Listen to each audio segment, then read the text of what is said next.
이어서 국민권익위원회와 함께 떠나는 우리의 권익을 찾아서 시간입니다. 아동학대 절대로는 있어서는 안 되는 일이죠. 11월 19일 내일은 아동학대 예방의 날이라고 하는데요. 아동학대를 없애기 위해서 우리는 무엇을 할 수 있는지 국민권익위 보호보상정책과 김회성 사무관과 함께 알아보겠습니다. 스튜디오 직접 나오셨습니다. 안녕하십니까? 안녕하십니까? 네, 사무관님. 오늘 아동학대 얘기를 할 텐데 아동학대도 공익신고가 가능한 건가요? 네, 가능합니다. 아동학대 범죄는 아동학대 범죄 처벌 등에 관한 특례법, 줄여서 아동학대 처벌법이라고 하는데요. 네. 거기에 따라서 처벌되기 때문에 아동학대 처벌법이 공익신고자 보호법의 공익신고 대상 법률에 포함되어 있고 그렇기 때문에 아동학대 처벌법의 위반 행위는 공익신고가 가능합니다. 그리고 당연히 그렇기 때문에 신고하신 분들은 공익신고자 보호법에 따라서 보호가 되시고요. 네. 아동학대 처벌법뿐만 아니라 흔히 아청법이라고 하죠. 네. 아동 청소년의 성보호에 관한 법률 또 아동복지법 위반 행위도 공익신고가 가능하십니다. 아동학대 처벌법 그리고 아청법 공익신고할 수 있다고 합니다. 그러면은 신고가 가능한 불법 행위가 구체적으로 어떤 것들이 있나요? 네. 아동학대는 아동의 건강, 복지를 해치거나 정상적인 발달을 저해할 수 있는 폭력, 가혹행위 그리고 아동의 유기, 방임 등을 의미하는데요. 예. 아동학대 처벌법은 이러한 아동학대 중에서 구체적으로 아동학대 범죄를 좀 규정하고 있는데 예를 들어서 말씀을 드리겠습니다. 네. 아동의 보호자라고 할 수 있는 친권자, 후견인 그 밖에 아동을 보호하는 사람들은 모두 범죄의 주체가 되고요. 네. 구체적으로 폭행, 유기, 감금, 강간, 추행 등이 다 포함됩니다. 근데 무엇보다 유의할 점은 이러한 육체적인 학대뿐만 아니라 정서적인 학대도 모두 아동학대에 해당한다는 것이고요. 예. 언어적으로 모욕을 준다든가 위협한 행위 그리고 가정폭력에 노출한 행위도 아동학대가 될 수 있습니다. 그리고 N번방 사건처럼 성착취물을 제작하거나 구입한 행위 그리고 아동 청소년의 성을 사는 행위도 모두 공익신고 대상 행위가 될 수 있습니다. 그렇군요. 알겠습니다. 실제 국민권익위에 들어온 아동학대 신고 사례도 소개를 해주시면 좋을 것 같아요. 예, 말씀드리겠습니다. 저희가 신고받은 내용 중에 어느 어린이집 교사가 아동을 추운 겨울에 문 밖에 세워두고 체벌을 한 사례가 있었습니다.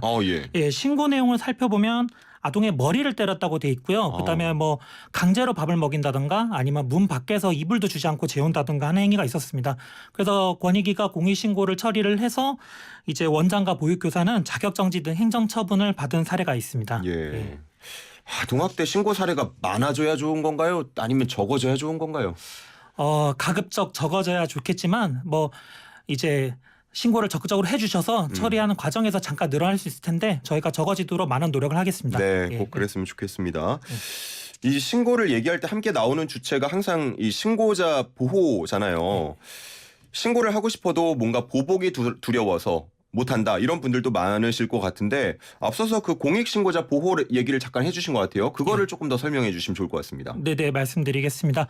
아동학대 신고는 공익신고자 보호법에 따른 공익신고이기 때문에 공익신고의 보호제도가 적용이 되고요. 네. 구체적으로 신고자 비밀보장 의무, 신고 조치 등이 적용됩니다. 구체적으로 좀 말씀드리겠습니다. 네.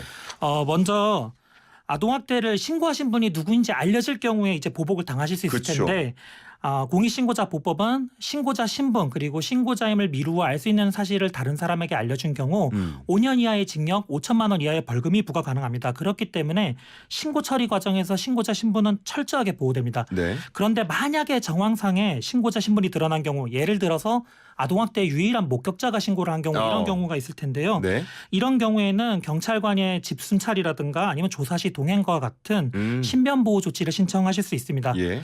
그리고 또 이제 이거는 어린이집 교사분들한테 많이 해당될 것 같은데 신고로 인해서 불이익 조치를 받으신 경우 예를 들어서 해고를 당하시거나 임금 차별 지급 그리고 폭언을 당하셨거나 아니면 소위 블랙리스트라고 해서 저 교사는 좀 조심해야 돼 이런 주의 대상자 명단 작성 그리고 업무를 주지 않는 행위 이런 것들이 모두 불이익 조치에 해당하고 권익위원회에 그거를 원상 회복해달라는 취지로 보호 신청을 하실 수 있습니다.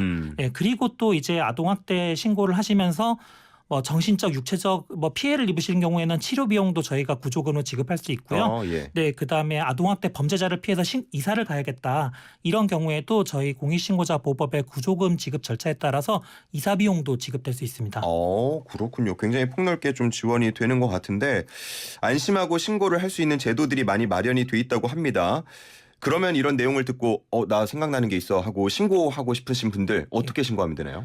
네. 아동학대 공익신고는 국민권익위원회는 물론이고 경찰, 보건복지부 등 소관기관에 모두 신고를 하실 수 있습니다. 문서로 하셔도 되고요. 그다음에 이제 권익위가 운영하고 있는 신고 접수 포털이 청년 포털이라고 있습니다. 예, 거기에 검색하셔서 이제 들어가서 신고를 하셔도 됩니다. 신고하실 때는 3가지 정도를 유의하시면 좋을 것 같습니다. 첫 번째로는 최대한 그것을 저지른 사람과 불법 행위를 구체적으로 적어주시면 저희가 신고 처리할 때 많은 도움이 되고요.